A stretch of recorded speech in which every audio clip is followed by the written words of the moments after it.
5, 4, 3, 2, 1.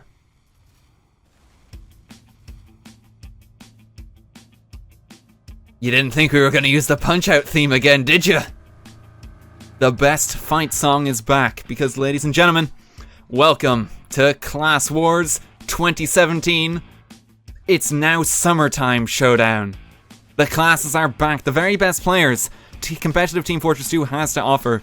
Team Froyotech versus Jasmine T. All 16 members aside have been gathered here today. We even got all the additional subs. For the greatest TF2 showdown you will ever witness. And already the heavies have adopted a very interesting tactic here. They've got Hoovies on their side.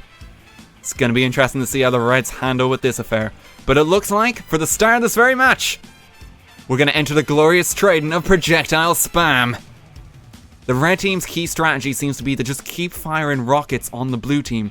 The plan is that if they simply never ease up and forget that ammo is a resource they should use sparingly, they can simply destroy the blues. Meanwhile, the blues are playing a little more safe as they are rallying together in sort of like wandering little packs. You know, heavies get scared if they travel solo, so they want to try and stick together. No more than one heavy kind of out on his own at any single moment. And as you can see with that beautiful market garden kill there, when they stray from the pack, they're a goner for sure.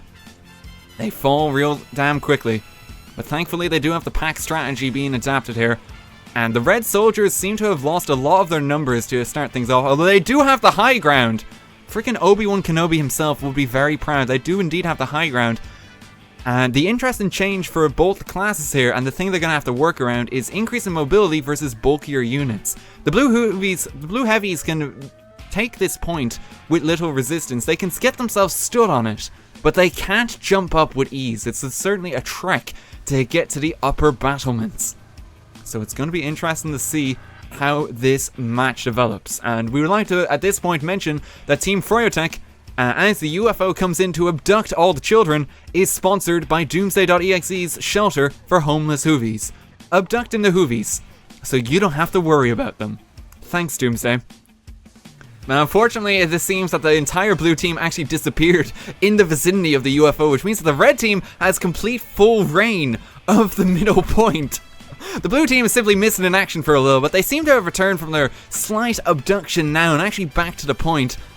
Although that certainly cost them a fair bit of ground. Meanwhile, the red soldiers seem to be having a bit of difficulty actually getting up the hill here. They're struggling with the concept of momentum, it would seem, as they climb up the slope. They're unaware that a force is acting down upon them and resisting their advancement. But despite that, a couple of stragglers are able to make their way up there, and only a couple of heavies that think they are snipers are actually left to secure the point. W.R. Wade showing how it's done as a prime sniper heavy candidate. He's actually mowing down an awful lot of soldiers and a spy who thinks he's a soldier, which is a very interesting development. But as you can see here, the next round of the blue Hoovies is now advancing on the point here. Oh my god, and this is just like a slow and steady tide. Look at the sheer number of them. Red team is going to have to integrate a very tactical, strategic crit if they are going to take out all of these Hoovies. The tactical advantage the Hoovies also have is that they do have Peter Scraps on their team in great numbers. There seems to be a lot of Peter Scraps here in the audience, which is again another very interesting development to see on the scene. Meanwhile, the Reds are indeed taken to the high ground. They've actually gone for the upper walkways here. For a moment I thought that was a soldier who thought he was an engineer, but that's completely okay. Red team is simply taking their time getting to the point, and the blues seem to have scattered quite a bit as there is lots of fallen miniguns just littered across the battlefield here. Still a couple of heavies that think they are indeed snipers hiding up in the upper wings here. But for the most part, it seems to be a fairly contested match versus the heavies and the soldiers. And with another UFO abduction here, not taking a couple of people this time, Doomsday's shelter is not really putting in as much effort today, it would seem. Only abducted like 3 or 4 children there. But despite that, they are now clear from the battlefield, and as the mothership takes its place once again, it's going to be interesting to see what perks these guys come out with this time. Now, as the red team seems to be having a little bit of an advantage here, and the blue heavies seem to be packed together, I think it's going to be time in just a moment to instigate our first class war change. Start placing your polls in the chat now for what the blue team should change to. Place your bets now. And the top most recurrent suggestion will be the thing we swap on over to. In the meantime, Red's going to have to toughen out for just a little longer with their soldier tactic. Although, with the newfound class balance, they might have a better chance against the heavy Empire. So, let's see. Cast your votes, folks. Cast your votes. Okay, blue team, the plan is to go Pyro. Blue team, you're to go Pyro. Pyro has been chosen for the blue team, so now we're going to have a Pyro v Soldier matchup. It's projectile spam versus reflecting the projectile spam, presumably. Unfortunately, just the way that this has worked out, the red team does have a slight advantage here as they are actually firmly planted on the point. The Pyros are going to have to play catch-up here and get back to the point in due time if they want to mount any sort of comeback here. Bit unfortunate, but sure, look, we're a very competitive event. It's just how it works. Blue team does have the advantage though, if they do have significant numbers here. If they can simply form a wall of air blasts, they should be able to deflect literally everything the red team can throw at them. At least, that is the plan in theory. It's going to be interesting to see if they can actually pull it off. As we catch up with the projectile plan versus reflectile spam, I guess you could say. It seems to be steadily, progressing quite steadily here. A couple of the stray soldiers having a bit of trouble here as they are simply being picked off by the Pyros. The pack mentality seems to be in full swing here. If you are not in a pack, you're simply going to be in trouble. As we can see here from Ed Eddy, he's trying to get a push on the point, but as a lone Pyro charging quite far forward, oh, and he's just been abducted, and a couple of his friends that had just arrived for backup have unfortunately gone with him. It's going to be interesting to see who actually returns from the state of abduction here, as there were significantly more Pyros than soldiers up in the air there. But at the very least, we still do have a couple of soldiers making their way onto the scene here. Although the Pyros now seem to be taking quite a significant advantage here. The soldiers seem to be struggling under the heat, if you will, of the flames surrounding them. It's at least 20 degrees out there. We're talking mild temperatures on the microwave here. It's quite impressive, really. The red team may be in need of a class change, I believe, in just a couple of moments. And so to help us with that class change, we're again going to ask the audience. The red team needs something that's going to help them win against the Pyros. What should the red team change to, lads? Start placing your votes now. They're going to need some help to combat the reflectile spam that's going on, because they are dying in a fiery inferno right now, and it's pretty unfortunate currently. One of the leading suggestions at the moment seems to be the engineer. The engineer. Red team, we're gonna shake things up just a little bit, class war side. If you could start going engineer when you die, please.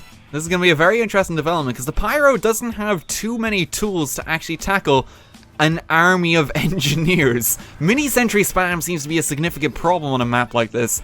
We may realize very quickly here that the engineer is simply OP in the Class Wars challenge and should simply be banned from the tournament. But we're going to go with it anyway. It's going to take him a little bit still to get set up, and the red team is already on a little bit of a disadvantage here as the blues are simply flooding the point, so they do have a fair bit of catch-up to do. Now, thankfully, they have a bit of a safety blanket in the form that they have capped the point just a little earlier, so they have some bonus time that they can avail of. But as we can see here, once the red team gets going here, they start laying down the mini-sentries, it may get really problematic in this area. They can play the defensive game strong. As we can see back here, a couple of ninjineers are trying to just bait the Pyros into their ranks to simply take them down. But leading the charge as an engineer army is going to be significantly tougher, particularly so when the Pyros have Peter Scraps on their side once again. The popular personality is going to help them in the face of sentries. Oh, but we have an even larger army of sentries being built. We have a couple of regular sentries which are being attempted, which is rather ambitious to say the least of the red team. Someone actually even managed to get up a full level 3. Synchronized Nanotechnology, living up to his NG main name, actually managed to get the level 3, and not even a bad sentry spot for it. If he can get some Wrangler damage on that, he could be doing fairly well here. And a couple of engineers seem to be realizing that the way to play the aggressive here is to simply use their Wranglers and contest the point a little bit more. A nice advantage they have as well, they don't have to worry about the UFO, unlike this poor bugger here who just got abducted by Doomsday. That is quite nice for them. It means that they can actually wean out the Pyro numbers, and if they play this smart, they could be in a very good stand. And as you can see here, there's a sort of a mini takeover happening. They are gaining ground with the mini sentries, and now they got some up in the rafters, it's going to be really intense for the blue team to actually fight back from this. SN's managed to even get his level 3 up on the central point. You may not be able to stop that. That might actually be it for the blue team. I never thought I'd see the day where we have a level 3 on a King of the Hill map. My god. That's a maneuver we haven't seen from Jasmine T since the showdown of 47 back in the war. Good times indeed. We even have a freaking level 2 being built up next to it. So with this in mind, lads, it seems to be that this round is going to easily go to the red team.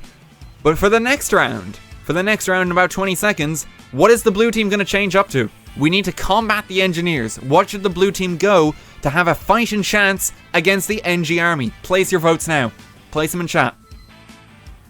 What should the blues all switch to combat this onslaught of mini sentries? Like, just look at this. Just look at this. Oh, Jesus Christ. There's so many. And the top contester by quite a long shot. Blue team, you're gonna go spy. Let's suck it up to the NG man. It's Mr. P versus Uncle D. And that sounds horrific on paper. Mr. P versus Uncle D, a classic showdown. Once again, not seen since the Class War of 76. Another historic year for the Class Wars event in the last century. But Uncle D versus Mr. P here. Who knows how this is going to go? Pro tip for anyone playing on Uncle P's team, or Mr. P's team even. If you disguise as an engineer, that would be great, because literally the entire red team are engineers. Don't disguise as a sniper, you'd be a bit dumb. Some pro advice here, and already we can see the effects this is actually having on the red engineers' fronts. They seem to be struggling significantly more to actually gain a foothold on the point. They simply do not trust any one of their numbers. You can see a lot of friendly fire going on server side here. It kind of makes me wish that we actually instigated the friendly fire vote server side, because that would be freaking hilarious right now if we had that vote called. But regardless, the red team seems to be a little unaware of what's actually happening at the moment. They're not sure who to trust server side. A couple of spies are trying to make their way in, although they still seem to be in a very strong stand, and simply by virtue of the sheer volume of sentries they have built up around the point here. Blue team is going to need a bit more help, I think, lads, if we're going to have any chance of actually combating these guys. So, to make things a bit interesting server side, do you know that old friendly fire vote we were calling for earlier? Could we get that voted in again? Because I think that would give the blue team a fighting chance. Does someone want to call a vote? Turn friendly fire on. Vote yes. So this is gonna even things up, I think. So spies backstabbing each other is gonna be a bit of a problem in its own right. The specific problem is going to be for the engineers. Because now when they go to spy check, they can actually kill their own kind. Receive 81% of the votes. Friendly fire is now on, so you guys need to be incredibly careful.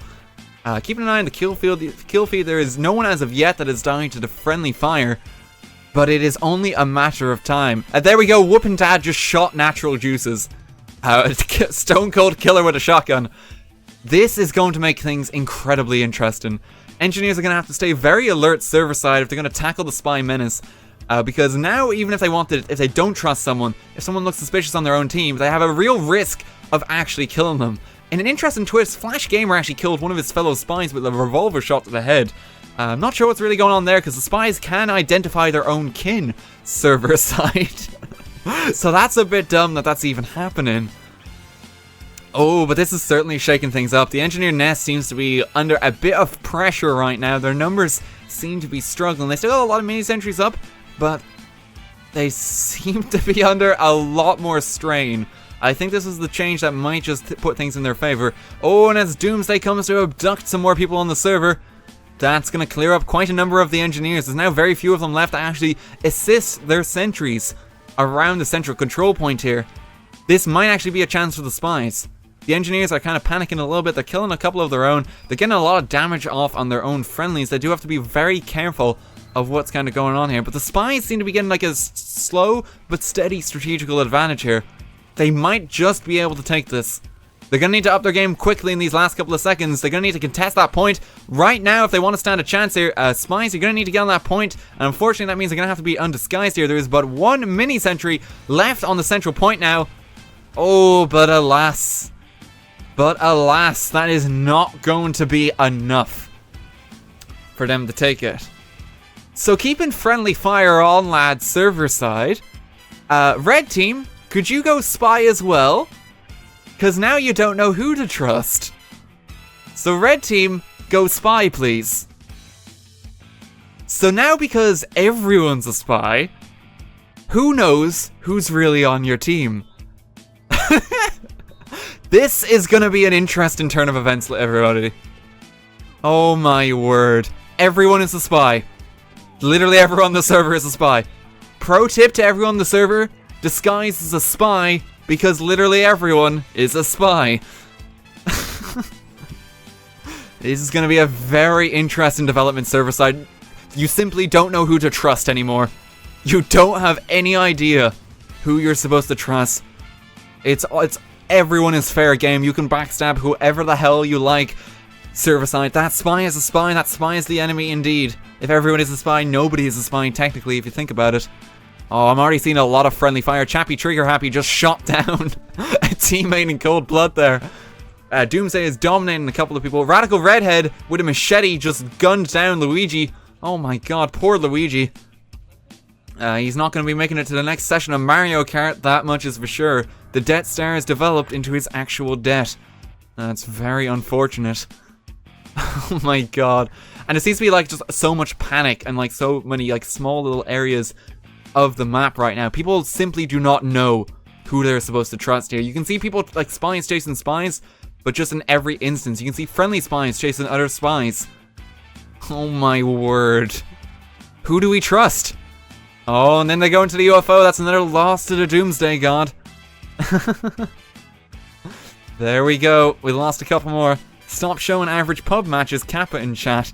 Ah yes. Well, this is actually the Class Wars 2017 Summer Sizzling Showdown. I will have you know, not just your average pub game. This is a very exclusive event. We have a staff here of at least 40,000 people assisting. This entire production cost $4 billion to establish. Ireland's entire fiscal budget for the year was actually spent on Class Wars. True story. We have a box spy tactic being adopted by some of the spies to try and goad their teammates and to simply stop stabbing them in the face. But unfortunately, the strategy does not seem to be paying off, as it's just complete chaos in some of the streets here, as just spies are knifing spies.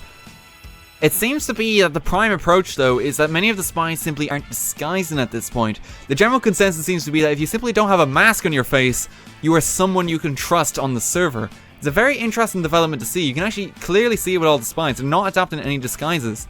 And the ones that seem to adapt the disguises are the ones that die first. A very interesting development. After this round, I think we'll shake it up just a little bit again.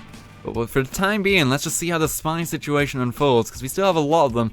We have one who's, we have freaking Radical Redhead here. Seems to be infiltrating the ranks here on the control point. He's completely won the other spy's trust, and he's able to get the pretty machete kill. Oh, but unfortunately, he's going to die to another sneaky spear that is just sneaking up behind him. Very unfortunate indeed. But thankfully now there is another wave of red spies coming up to the point to offer him some relief around the point. Which is very interesting to see. The red team is certainly going to need it if they want to get a contest on this point, and it's definitely a prime time to push, because there are very few blues about the point. Oh, but the UFO is back, and it just abducted the entirety of the red team, and I think Bob Geldof got taken with him as well. That's a very unfortunate development. Bob Geldof's not going to be happy about that. We might see him again in the future. Who really knows? Now the blues have a clear standing on the point, as the red teams are kind of coming back from their abduction from Doomsday. They're trying to recover their losses here, but unfortunately, it's very contested now. They lost a lot of people in that short span of time. Very unfortunate indeed. Red team is still kind of in the lead here, though. They have got control of the point. The blue team is going to need to mount a bit more of an offensive push if they're going to mount any sort of comeback here. They have a lot of spies coming in the wings. As you can see here, there's an entire, like, entourage of them. Oh my god. This is a lot of them.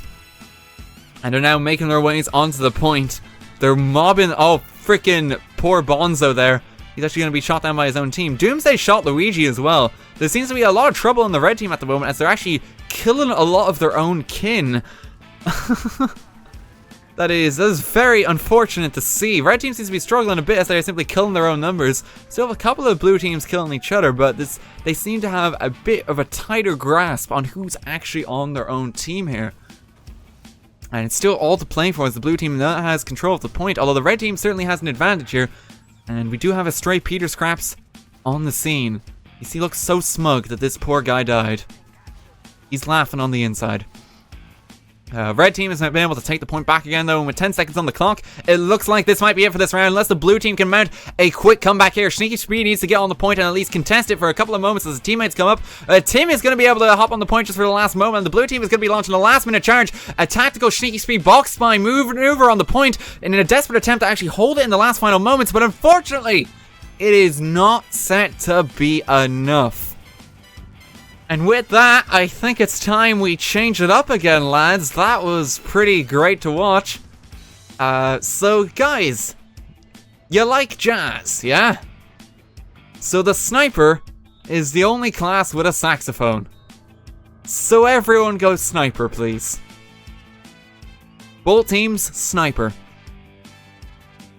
Let's see. So this is going to be the class war that will get a lot more use out of the high ground in particular. Now that they're playing sniper, both sides are probably going to like hide over here and this respective point here. It's simply going to be a war between these 2 points. And it's going to be interesting to see if people even set foot on the capture point given this development of sniper. People are by far a lot more cautious here. No holds barred for the sniper loadout as well. They are free to use whatever they want. Huntsman seems to be a strong contester here, just given the curved trajectory of the map around this point. You can get like a very nice arc effect, mean that you might have a good chance of hitting someone. Meanwhile, the sniper war. Oh boy. Blue team seems to be having like a strong foothold here. The red team seems to be struggling ever so slightly, but they do have a slight advantage that they seem to be claimed the building here. There's far more reds in here than the blues down the point. So the blues have the low ground, the reds are up in the battlements, taken to their 2-fort sniper mentality once again, server side, which is very interesting to see. And it looks like that's actually going to be able to give them a good bit of an advantage on the point here, as they're actually able to contest it and completely cap it. Nicely done to the red snipers there. Bonus points for the Peter Scraps that are, of course, on the points. Peter is here to help in many respects. May he rest in peace. But meanwhile, the red snipers seem to be adopting a bit of a defensive approach, but now they have a completely new wave of blue snipers to contest with for the point. They're simply coming back to the spawn now, so it's going to get really contested here in just a moment. The red teams, kind of sensing the oncoming threat, are taken to the sniper mentality once again and getting up in the battlements, but the blue snipers seem to have detected this. As you can see, a couple of headshots coming on here. We have snipers keeping watch specifically on the battlements, and we have Z Magvi adopting the freaking emu strategy. Another interesting development we haven't seen since the Outback Australia Sniper War from '67. Another historic landmark class war event through the many years, the history of this most prestigious of events. Blue team is able to contest a point though once again as they've taken claim of the upper battlements. Red team does have a new wave of snipers coming, but they seem to be splitting up a bit. They have a couple of strays going off to the left and a couple of guys just hiding in the wings here. Gensile is trying to get a couple of cheeky kills from this far back in the map, demonstrating the true snipering right here. A lot of snipers seem to be going for a more aggressive approach though, as they simply run into the fray, and there seems to be a lot of melees simply being taken out here. Frickin' Jin here thinks that he's actually playing Call of Duty, realizes that he forgot to take his MP5 with him, and so promptly switches to his melee to pick up that kill. Very interesting ensemble of like memories that kind of flooding back to him in that moment, if you will. Man is reminded of simpler times. Hopefully he doesn't have martyrdom equipped. That would be bad. Meanwhile, the blues seem to have a bit of a foothold once again over the point here. The reds are up in the upper battlements. It seems to be very much a tug-of-war style effect here, where one team will claim the low ground and then the other team is simply waiting upstairs. When the other team then goes upstairs, they seem to lose the low ground. They seem to be forgetting that they need to maintain people in both areas to maintain like a good tactical advantage around the point here. But it's still all to play for though. We have more SMGs coming out into the forefront here. More people think that they're playing Call of Duty once again. Very interesting to see, as always. We'd like to remind people that is, of course, not the Call of Duty stream. This is Battleborn, Gearbox Software's latest FPS MOBA hybrid shooter. that came out last summer to critical acclaim of like 2 critics. Meanwhile, the blue team has been able to take the point here once again. The red team seem to have another wave of snipers coming up. A couple of people seem to be given the impression that they might be AFK in spawn as they're simply not moving. Perhaps just by virtue of playing sniper, they have forgotten how to use their legs. It is a common problem that often happens. All the years spent in the 2-word battlements means that you do forget you have motor functions. It's quite tragic. Several charities have actually been set up to help this sniper epidemic. I have a couple more melee kills coming in here from the blue teams, who seem to be going for a full-on machete pan war on the point here. A couple people switching to their SMGs once again, realizing that the game is in fact Battleborn. They need to get in those sick MP5 kills. But it looks like the blue team has the point fairly under lock and key here. The red team has another wave coming, but they're going to need to desperately run this point in the next 5 seconds if they're going to stand a chance of contesting it, and it may simply be too little too late, although they seem to have a bit of a strong start here for contesting the point. Oh, but tragically too many of them stray off the point, and that is going to be the match. The final of the Class Wars 2017 Summer Sizzle Showdown. Ladies and gentlemen, it's been an honor playing with you all tonight. Team Froyotech versus Jasmine T for the final time in the most competitive of formats. ×10 grappling hook rainbow mod enabled. Let's do this. Team Heavy seems to be off to a bit of a strong start here, and his Team Pyro is struggling to get a bit of a foothold. The Pyros will have a bit more of an advantage, I feel though, once they realize it is ×10. They need to take advantage of those stats. The Heavies have bigger bodies, they might seem tougher overall. The Pyro has tools. The Pyro has utility. The Heavies do have grappling hooks to help them out. If you're like that chap there, you might just get stuck.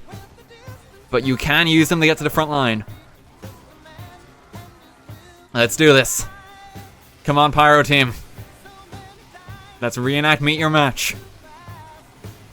The Heavy seems to be going for the turtle strategy. They're trying to get as many people as they can on the cart. Pyros are going for a couple of cheeky air blasts here. Because it's ×10, it's sending the Heavies much further than it normally should. It's able to scatter up the group and give them a good advantage here. By simply virtue of keeping them away, keeping them scattered, the Heavies are going to have a tougher time actually dealing damage. Some optimal strategies for the Pyros here include using things such as the panic attack, which fires 40 shots in one go, and using the back scratcher, which one-shots Heavies. Of course, getting close to the Heavy is the actual problem, as the Heavies here seem to be demonstrating with a very strong start. We're going to be playing on each side though. Soon the Heavies will be on defense and it'll be the Pyros' turn to play offense. So it's still all to play for. Pyros are getting a bit scattered, the Heavies are getting a bit scattered. But the Heavies are being bounced back. If the Pyros can simply keep up this approach for the remainder of the match, simply keep the Heavies away from the cart, they stand a really good chance of taking this. The Pyros got to play it really strong, well, strategically here.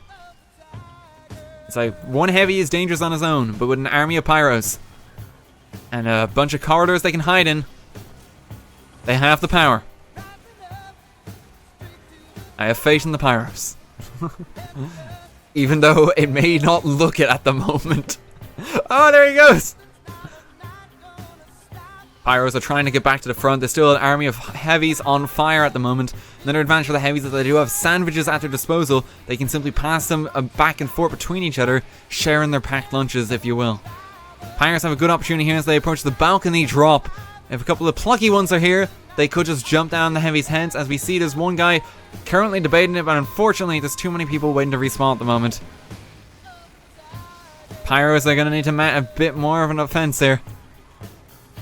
They need to fight back. The projectile spam is pretty intense right now. It's pretty strong. Although they are getting there. A couple of people are using the back scratcher now. They're realizing the tactical advantages they have by playing the ×10 game mode here. As you can see, freaking Heavy's just zipping about the map here. The Heavy has to take his time to actually get to the cart. Is it a slower deal for them to get there? Although it looks like they're struggling. Oh god. We have a couple of attempted flog kills going here, but there's simply so much fire. The Pyros don't even seem to get it off at the moment. Like, my god. They simply drop dead. Look at the amount of Pyro bodies here. There's a stray Peter scraps as well. Oh, dear lord. Well, it's still going to be all to play for when we vary things up in just a moment here. So we have to bear in mind.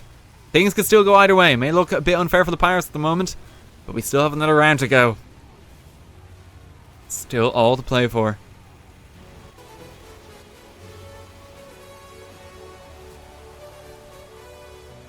Jesus Christ, just look at this. Oh my god, look at the amount of them. Pyros are simply struggling at the moment. A couple of them are waiting behind the corners, trying to get a bit of a flank on the heavies. Some of the heavies are using the panic attack as well, turning the Pyros tools against their kin. Oh, but it looks like the heavies, unless the Pyros can mount something now in these last final moments, it looks like the heavies might be taking round one. Team Heavy might be taking this. Can they mount a final defense? They have a big open plane here. They're taking out a couple of heavies. They've actually pushed them back for the first time. There's very few heavies on the cart at the moment. This might be the turnaround. This might be the turnaround, ladies and gentlemen. The Pyros have a lot of the heavies scattered. This is going to be intense. Second wave of heavies is coming. Oh god. But the Pyros can play this smart now if they can like split them up. Keep the group flanked. Keep applying the pressure. As you can see here, they're getting quite a number of heavy kills. And it's a longer walk for the heavies than it is the Pyros. Remember, there is no engineers on this server. They are all heavies. This is where the Pyros might have an advantage. This is like a war tank versus an incinerator chamber. It really is. Look at this, the Pyros seem to be turning around at the moment. They have the heavies quite badly scattered. The chip damage is taking its toll. There's a lot of confusion server side. But a couple of heavies are making their way to the cart again. There's a couple of Pyros on point, trying to flank them, dishing out the damage. This man seems to be using a Natasha and is taking very little damage, but he's dealing very little in return, so it's kind of an even trade. Another wave of heavies is here. Oh, this might be the last showdown, folks. This might be the final showdown. Oh, they're going for the cart. There's a lot of Pyros still standing, though the heavies seem to be weaned out. The Pyros are actually taking this. The heavies are struggling. This is actually quite the comeback. The heavies had a significant advantage when they were all gathered around the cart. They simply steamrolled out of control, but now the heavies are confused, much more scattered. The playing field is even. Pyros are still playing very ambushy style of gameplay here, trying to confuse the heavies as much as they possibly can. Oh my goodness, this is quite intense to watch. Can the heavies mobilize another push on the cart? Will they make it back? The Pyros are determined to pack together, simply not letting it happen. That man had Natasha and had a high resist. Simply didn't stand a chance. My goodness. There's a couple of stray heavies trying to get to the cart still, but the Pyros are not having any of it. They are still pushing back. And as there's another wave of heavies coming in here, the Pyros are looking a little scattered. They need to get a couple more people to the point here if they're going to want to try and contest it, because they're a bit lacking in numbers, but rallying the call. Look at the swarm of Pyros. Just completely out of the blue. The lack of a teleporter is really hurting the heavies at the moment. They have simply no access to it. And that's why this is all to play for still. War is taking foot in the upper battlements here, in these upper buildings. A couple of wars against some heavies here. Unfortunately, they have Natasha, so the Pyros are struggling. His is trying to get him desperately, but alas, with no luck. We have a couple more Pyros pushing the front here, coming out of the building, but even they're having no luck, and they're a Flog Pyro, playing it really aggressive, trying to scatter the heavies. We have one heavy who's kind of gone unnoticed here until he self-immolated himself. I'm not sure what even happened there. Blue heavies are trying to advance another aggressive pusher. They've adapted the Fist of Steel strategy, trying to think they'll resist some of the flames, but the Pyros do have the back scratcher at their disposal, so they're going to be able to resist that hit. Heavies are mounting another push here, but with only 4.5 minutes or so left on the clock, are they going to be able to take this in time? And I think for the last 4 minutes or so, Let's get the second best fight song music in existence. Let's get it. And ladies and gentlemen, we have a special guest. It's freaking Harry Hill. He's back. He's back for the final. Harry Hill, ladies and gentlemen, he's here to cast with us tonight. Harry, what do you make of the unfolding events in here? Hey, come on, Steve. Give someone else a chance. Thank you very much, Harry, for the riveting commentary. He had to go again. He had to go again. Harry Hill, ladies and gentlemen, he's a busy man. He can't stay long. Thank you very much, though, for popping by the office there. Just give him a go, Steve. Wise words, indeed. Co-commentator Harry Hill, ladies and gentlemen, here for the second best fight song in existence. The heavies are mounting to mobilize and push here, trying to fight back against the Pyro onslaught. Pyros are simply grouped together here, though. Although the heavies are tearing through them, we may have a bit of a push going on here. The Pyro numbers are waning just a bit. Oh, but disaster strikes as that guy's simply going to die to Isaac Newton's greatest invention, gravity itself.